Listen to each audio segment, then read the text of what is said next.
पड़ता है। अगर सख्ती से विद्रोह की बातें की जाती हैं तो ऐसा नहीं कि कभी प्रभाव न पड़ता। कैसे आकाश में सुराख नहीं हो सकता, एक पत्थर तो तबीयत से उछालो यारो। तो ये हाँ, एक चीज़ और ये है कह देनी पड़ेगी, दुष्यंत कुमार इस तरह की जैसे कैसे आकाश में सुराख नहीं हो सकता, एक पत्थर तो तबीयत से उछालो यारो, इसमें विद्रोह आलोचना का स्वर तो बहुत तीव्र है, लेकिन एक चीज़, एक थोड़ी सी कमजोरी दिखलाई देती है कि आत्मालोचन का तत्व थोड़ा कम दिखलाई देता है। सुराख करने की आकाश में तो सुराख होता, आकाश की तो सारी की सारी निंदा होती है, लेकिन हम उसमें क्यों शरीक नहीं हैं, तो इसको लेकर के आलोचना नहीं होती है। इस मामले में इसी वजह से मुक्तिबोध बड़े होते हैं, वो अपनी आलोचना करते हैं। ओ मेरे आदर्शवादी मन, ओ मेरे सिद्धांतवादी मन, अब तक क्या किया, जीवन क्या जिया। ये सामाजिक चेतना को लेकर के बात हुई। अब थोड़ी सी बातें जो हम रूमानियत की करेंगे इनकी। रूमानियत में इनकी जो रूमानियत है उसमें इन्होंने कोई नवीनता नहीं पैदा की, सारी की सारी बातें रिवायती बन करके रह गई, एकदम पारंपरिक।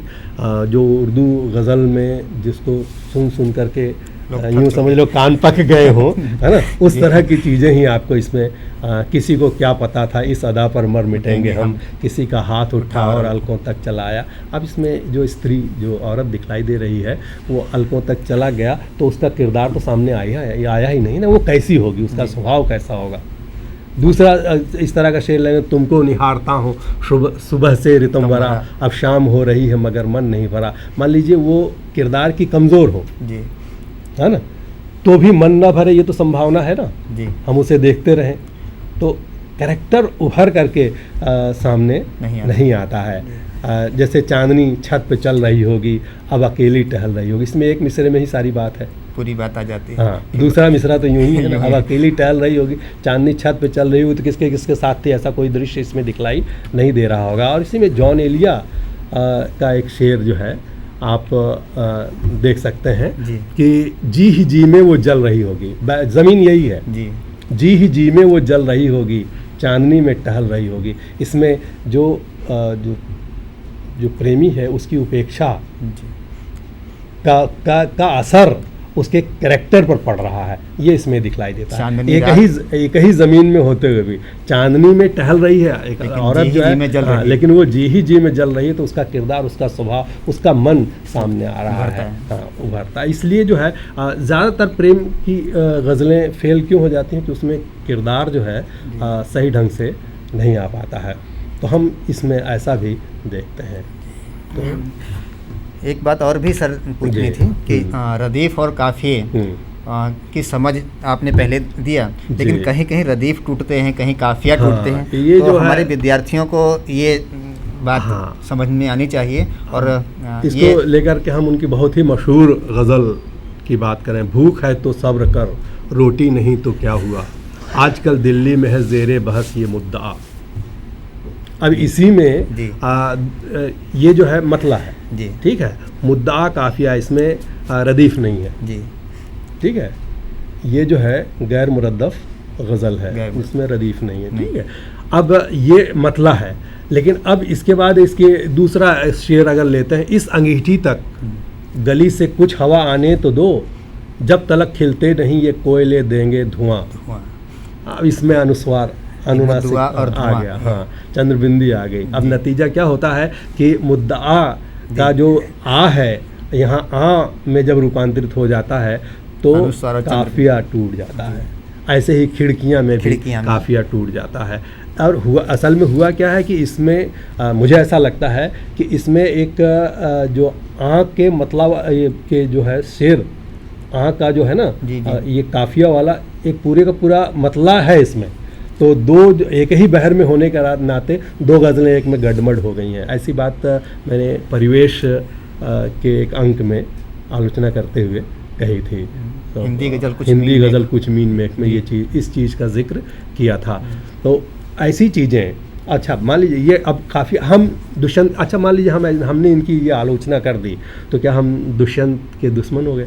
जी नहीं, बल्कि ये होता है कि क्लासरूम में अध्यापक पढ़ाते समय इन बिंदुओं पर जानबूझकर या अनायास ध्यान नहीं देता और हमारे विद्यार्थी से वंचित रह जाते हैं। तो अब ये चीज़ हमें मालूम हो जानी चाहिए कि खिड़कियाँ, मुद्दा हुआ और मुद्दा के साथ खिड़कियाँ का काफिया सही नहीं है जी। अब ये मालूम हो गया। तो अब एक इतनी कमजोरी, लेकिन हम क्या इसकी जो विषय वस्तु है, क्या इसकी अवहेलना तो नहीं कर रहे हैं ना, सिर्फ एक ही बिंदु बता रहे हैं कि इसमें काफिया गलत है। लेकिन इस शहर में वो कोई बारात हो या वारदात, अब किसी भी बात पर खुलती नहीं है खिड़कियाँ।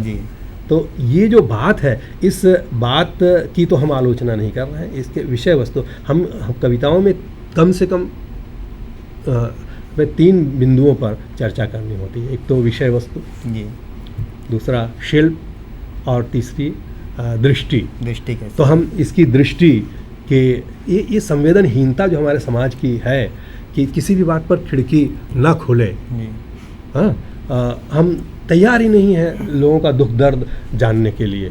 तो ऐसी संवेदनहीनता को ये कविता, ये शेर अंडरलाइन कर रहा है। तो इसकी दृष्टि से हमें विरोध नहीं है, इसका जो है इसमें जो विषय वस्तु है इससे विरोध नहीं, बल्कि इसकी हम तारीफ कर रहे हैं। अब सारी की सारा मुद्दा कहाँ था? शिल्प। लेकिन हम इसको लेकर के हम शिल्पवादी नहीं हो जाते हैं कि नहीं, हम शिल्प के ही लिए, अगर शिल्प के ही लिए पूरा करना हो तो हम इसे विषय वस्तु की तारीफ ही नहीं करेंगे। ऐसी गलतियाँ या लेकिन ऐसी गलतियाँ ना हो तो ज़्यादा बेहतर। अगर आलोचक ध्यान दिला रहे होते तो ऐसी गलतियाँ नहीं होती। लेकिन आलोचना की ही कमी कही जा सकती है। ये तो सर त्रिलोचन के यहाँ भी है, और हाँ, निराला जी के यहाँ भी, और ऐसी चीज़ें जो है बहर को लेकर के भी ऐसा नहीं कि जैसे दुष्यंत कुमार के बारे में ये कह रहे, दुष्यंत कुमार हिंदी गज़ल का प्रारंभ करने वाले कह दिए जाते हैं। वो तो एक लंबी परंपरा में दुष्यंत कुमार आते हैं, और उसमें उनकी गलतियाँ उसी में होती हैं। जैसे बहुत मशहूर शेर है उनका, मुझ में रहते हैं करोड़ों लोग, चुप कैसे रहो। अब इसको हम लोग अगर इसकी तख्ती करके देखें जी, है ना, मुझ में रहते हैं करोड़ों लोग, चुप कैसे रहूं, हर गज़ल अब सल्तनत के नाम एक बयान है। पहला मिसरा एकदम दुरुस्त जी, रमल मुसन्नफ महजूफ जी, बहर है। हाँ, मुझ में रहते यानी कि गाल गागा यानी फाइलातुन हैं करोड़ों, ये फाइलातुन, लोग चुप कै फाइलातुन से रहूं फाइलुन, एकदम व्यवस्थित चल रही है। और हर गज़ल अब यहाँ भी फाइलातुन, कोई तकलीफ नहीं, सल्तनत के यहाँ भी फाइलातुन, लेकिन नाम एक बयान है, यहाँ पर गड़बड़ हो गई। यहाँ फाइलातुन की जगह पर गाल गाल लल 2 बार गुरु लघु जो है क और ब का जो गुरु लघु आ गया है, इसने बहर को थोड़ा खंडित कर दिया है। अब हम ये होता क्या है कि किसको पता चलता है ना, ये कह दिया जाता है। तो यह जो खिलंदड़ापन और खिलवाड़, इसका भेद होना चाहिए। हमें ये मालूम होना चाहिए कि यहाँ तकलीफ़ हो रही है। जिनके कान इसके आदी हैं सुनने के, अब जैसे कि बहुत जिन लोगों का छंदों से लेना देना नहीं होता था, जैसे कार्ल मार्क्स या एंगल्स, वो भी ये कहते थे कि तुम अगर इस छंद का इस्तेमाल कर रहे हो तो तुम्हें यहाँ सावधानी बरतनी चाहिए। तो यहाँ अगर इनको दुष्यंत कुमार को कहा जाता है कि तुम्हें यहाँ सावधानी बरतनी चाहिए थी, तो बुरा नहीं होता। और बात यह है कि दुष्यंत को तो सुधारा नहीं जा सकता, लेकिन जो नए लिखने वाले हैं वो तो अपने आप को ठीक कर सकते हैं कि ऐसी लापरवाही ना करें। पूरे का पूरा पूरी जो बहर है वहाँ वो दुरुस्त की जा सकती है। और इसी में हम आप ये भी देख सकते हैं कि बात बहर की नहीं है, रदीफ़ों में भी आपको इस तरह की गलतियाँ दिखलाई पड़ सकती हैं। कभी कभी रदीफ सही रहता लेकिन काफिया गलत हो जाता है। आज सड़कों पर लिखे हैं सैकड़ों नारे न देख, घर अंधेरा देख तू आकाश के तारे न देख। अब इसमें इसमें काफ़िए को लेकर के कोई गलती दिखलाई नहीं दे रही है। लेकिन दूसरा जो शेर है उसको पढ़ें, वो सहारे भी नहीं अब जंग लड़नी है तुझे, कट चुके जो हाथ उन हाथों में तलवारें न देख। अब यहाँ जो है तलवारें में जो बिंदी है वो काफ़िए को तोड़ रही है। तो इस तरह क्या है कि हाँ, कोई कह सकता है कि घी का लड्डू टेढ़ा सही, लेकिन घी का लड्डू टेढ़ा होने से बात ये इसमें मौसीकी टूट जाती है, संगीत टूटता है और कोई बहुत बड़ी बात नहीं हो जाती। हाँ, लय टूट जाती है, इससे बहुत कुछ बिगड़ जाता है, कथ्य बिगड़ जाता है। हाँ, लेकिन अगर आप कथ्य पर ही जोर देंगे तो भाई सिर्फ आप बयान भी दे सकते हैं ना, कविता ही क्यों कर रहे हैं, कविता कर रहे हैं तो उसे गज़ल ही क्यों कह रहे हैं, गज़ल नहीं कह करके आप ऐसा। तो सबसे बड़ी बात यह है कि अगर हम अगर ले रहे हैं किसी चीज़ को, जैसे मान लीजिए कि हम छंदों को छोड़ करके बातें कर रहे हैं, छंद का बिल्कुल इस्तेमाल नहीं कर रहे हैं, तो उसमें हमको किन चीज़ों की सावधानी, तब लय को स्थापित करने की आवश्यकता नहीं होगी जी। हाँ, तब तो वहाँ सिर्फ हमको अपनी बात पर ही जोर देना होगा, लेकिन चित्रात्मकता पर तो जोर देना ही होगा ना। कविता की यहाँ चित्रात्मकता तो आ रही है, लेकिन जो शिल्प का एक हिस्सा वो टूट रहा है और टूटने से चोट हर किसी को नहीं पहुँचेगी। जिन्हें नहीं पता चलता उनको चोट नहीं लगेगी, लेकिन जिनको पता चलता है उनको तो चोट लगेगी कि यहाँ कुछ गड़बड़ हो गई है। सामान्य तौर पर जिन लोगों को छंद का ज्ञान था या है, वे लोग इस बारे में काफ़ी ध्यान रखते हैं पढ़ने में और लिखने दोनों में जी।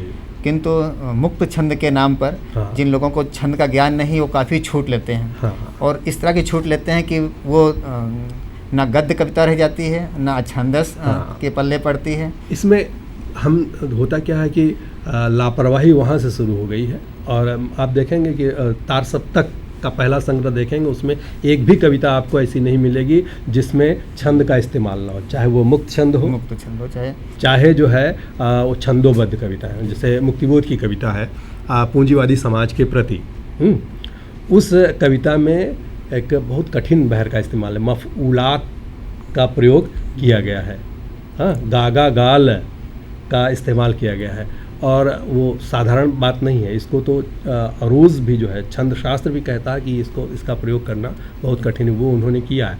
और जो दूसरी कविताएं आती हैं वो छंद पर ही आधारित हैं, चाहे जिस रूप में। जैसे मान लीजिए कि मुक्तिबोध की एक कविता हम लेते हैं, भूल गलती, ठीक है। भूल गलती आज बैठी है जिरह बख्तर पहनकर तख्त पर दिल के।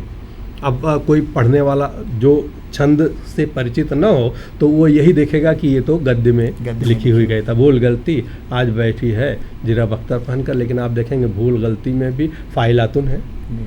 हाँ, भूल गलती आज बैठी है जिरह बख्तर, इस तरह से आपको फाइलातुन की आवृत्ति दिखलाई देगी। तो यह पूरी तरह से रमल बहर के अंतर्गत लिखी गई। मुक्त छंद में ज़रूरी है, जैसे कि जूही की कली है तो उसमें हर जगह आपको 8-8 वर्ण नहीं दिखलाई देंगे, लेकिन ज़्यादा जगह पर आपको 8-8 वर्ण की आवृत्ति दिखलाई देगी। वैसे ही 8-8 वर्ण की आवृत्ति आपको ये जो है ये इनकी मुक्तिबोध की कविता अंधेरे में भी दिखलाई देगी। 8-8 वर्णों की आवृत्ति आपको दिखलाई देगी और उच्चारण की तो आवृत्ति उसमें दिखलाई देनी ही देनी है। एक बात हाँ जी, निराला की बात, वो आता दो टूक कलेजे के करता पछताता। अब इसको देखा, आज एक निराला ने एक बहुत मज़ेदार बात की कि वो मुक्त छंद तो तभी मानते थे जब वो कवित्व पर आधारित हो, और अगर कवित्व पर आधारित न हो, ये जो चौकलों पर या जो हमारी मात्रिक छंद पर आधारित हो तो उसे मुक्त छंद के अंतर्गत स्वीकार नहीं करते थे। जैसे इसको वह आता दो टूक कलेजे के करता पछताता पथ पर आता, इसको मुक्त छंद में वो स्वीकार न करके क्या कहते थे, मुक्त गीत है। मुक्त गीत, हाँ, क्योंकि ये सारी की सारी ये जो कविता है वो वह आता दो टूक कलेजे, इसमें चौकलों की आवृत्ति गागा गागा गागा। और हाँ, एक चीज़ ये मात्रिक छंद में गागा के बदले लगा, लगाल, गालल, ललगा, ये सब अदल बदल करके आते रहते हैं। तो ये चीज़ उसमें दिखलाई देती, उसे वो मुक्त गीत कहा करते थे। लेकिन मुक्तिबोध ने जब इस तरह की चीज़ों का इस्तेमाल किया तो वो उन्होंने इस रूप में इस्तेमाल किया कि वहाँ गेयता हावी नहीं रहती है, बात ही हावी रहती है। अब थोड़ी सी बात है, जैसे कि इन्हीं निराला ने गज़लें कही थी। हम ये कहते हैं कि दुष्यंत कुमार ने हिंदी में गज़ल सुनी, लेकिन शुरू करने को तो भारतेंदु ने भी गज़लें कहीं, लेकिन निराला ने कुछ ऐसी बातें की थीं जिनका विकास आपको इसमें दिखलाई देगा दुष्यंत कुमार की गज़लों में। जैसे एक किनारा वो हमसे किए जा रहे हैं, दिखाने को दर्शन दिए जा रहे हैं। देखें तो आपको ऐसा लगेगा कि ये इश्क की शायरी है सिर्फ, लेकिन ये संबंधों की संवेदनहीनता की शायरी है का ये शेर है। दिखाने को दर्शन वो दिए जा रहे हैं। अब जो दर्शन शब्द है, जिसे जब हम गज़ल की बात करते हैं तो कभी कभी ये देखने को मिलता है कि शब्दों का ऐसा प्रयोग जो बोलचाल में नहीं होता है। और दुष्यंत के कई ऐसे बयान भी हैं, हम देखेंगे, और उन बयानों पर भी हम चर्चा करेंगे, क्या दुष्यंत उस पर खरे उतरते हैं। क्योंकि हमारे विद्यार्थियों को ये भी जानना है कि साये में धूप ये नया आयाम कैसे स्थापित करता है। तो सर उसकी भी चर्चा हम थोड़ा करें। हाँ बिल्कुल, जो है बहुत ज़रूरी ये विषय है कि दुष्यंत कुमार ने तो पहले तो इनकी जो गज़लों की बंदिश की बात है, एक शेर जो है हो गई हैं वो पक गई हैं आदतें बातों से सर होंगी नहीं। यहाँ एक थोड़ी सी बात रह गई थी रदीफ़ और काफ़ी की, उसको पूरी कर लें फिर। पक गई हैं आदतें बातों से सर होंगी नहीं, हाँ कोई हंगामा करो ऐसे गुज़र होगी नहीं। अब आप इसमें देखेंगे कि एक जगह रदीफ़ में होंगी है और एक जगह होगी है, ये भी एक दोष है।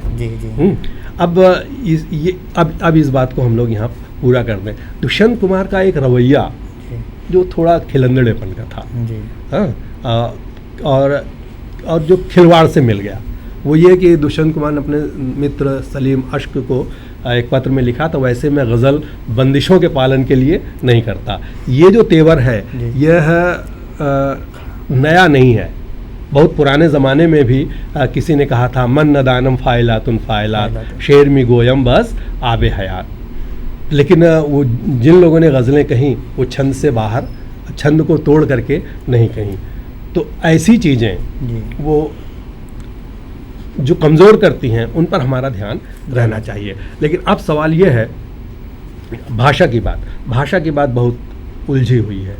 दर्शन को लेकर के आपने कहा कि ये शब्द बोलचाल में नहीं है, इसका आपको याद आया, लेकिन वास्तव में ऐसा नहीं। दर्शन शब्द बोलचाल में है। बहुत से ऐसे शब्द होते हैं जो बोलचाल में नहीं होते हैं, फिर भी उनका इस्तेमाल होता है।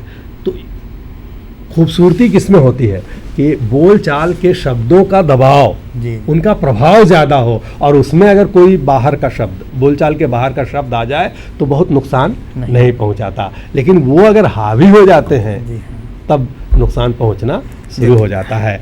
जैसे कि